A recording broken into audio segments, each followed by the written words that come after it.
Okay, so let's do example 2. All right, I'll read it out to you. A particle P has velocity negative 3i plus j meters per second at time t equals 0. The particle moves with constant acceleration a, which is 2i plus 3j meters per second squared. Find the speed of the particle and the bearing which it is travelling at time t equals 3 seconds. All right, so let's just start to look at this then. So velocity at time t equals 0. Okay, so when it says t equals 0, that means initial velocity, of course. So I'll write that down as u. So u is negative 3i plus j.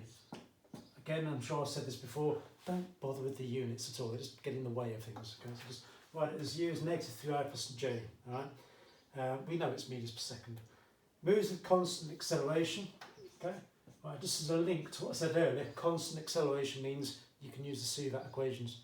All right? When it's variable, you've got to differentiate or integrate. Okay? So a is 2i plus 3j. Okay. Find the speed of the particle at time t equals 3 seconds. All right.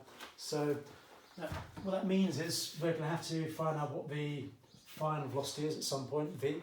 So using v equals u plus at. Okay. I can write down first of all an equation for v. So that's going to be negative 3i plus j plus at, so plus 2i plus 3j t, like that. Now recall in the last video what I did? I put the horizontal and vertical components together. Okay, I'm going to do exactly the same again because it's more convenient. So the horizontal components, the I components, will be negative 3 plus 2t. So that's the I component. And then the vertical component, the j's, so that will be plus, so that's 1j, and then plus 3tj, like that. So that's the horizontal and vertical component. Now you don't always have to do that, okay? I'm just setting you up for being able to solve some of the harder problems that come up in the exercise or indeed in the exam questions, okay? But it's always preferred to have the horizontal and vertical components separately, like that, okay? And then it asks us to do something, I've forgotten what it was. Find the speed at time t equals 3 seconds. Right, so set up like this, you see, you're now ready to substitute any value of t you want into it and get a velocity. So let's work out what that is first of all. So the velocity is going to be equal to, so that's going to be 6 subtract 3, so that's going to be 3i. And then this one is going to be 9 plus 1, it's 10j. Okay, so see how quick and easy that was? I've got the velocity at time t equals 3 seconds. It's 3i plus 10j. Okay. Question asks for speed.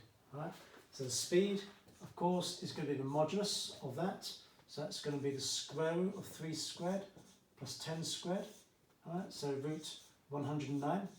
I'm not sure what that is. Okay. So I'm just going to work out what it is. So root 109.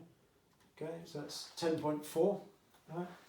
So 10.4. When it's a final answer, that's when you can put the units, okay, meters per second. So that's that. And then the bearing. Right, with the bearing, a little sketch is sometimes helpful. Okay, I'll do it up here. All right. So, actually, I don't really need to do that, no. It's just a velocity vector I want. Okay, so the velocity vector is 3i plus 10j. So it's 3i plus 10j like that. So it's kind of useful to know actually that that is the direction in which the particle is travelling in. All right. Remember the velocity vector, that always tells you the direction that the particle is travelling in. So it's travelling in that direction there. Okay. Now sometimes we want to work out what the angle is relative to the horizontal, but this one asks for a bearing, doesn't it? So when it asks for a bearing, it wants to have what the angle is relative to the northern line. Okay. So I'll just rub that one out because I don't really need that. Okay. So that's my velocity vector, okay? And it's 3 plus 10j, okay? So what I'm going to do is I'm going to work out what that angle there is. Let's just call that theta. And then, of course, that is 3 and that is 10, isn't it? Okay. So my angle theta is going to be the inverse tan of, what is it, 3 over 10. Okay, inverse tan of 3 over 10. And I'll need my calculator form.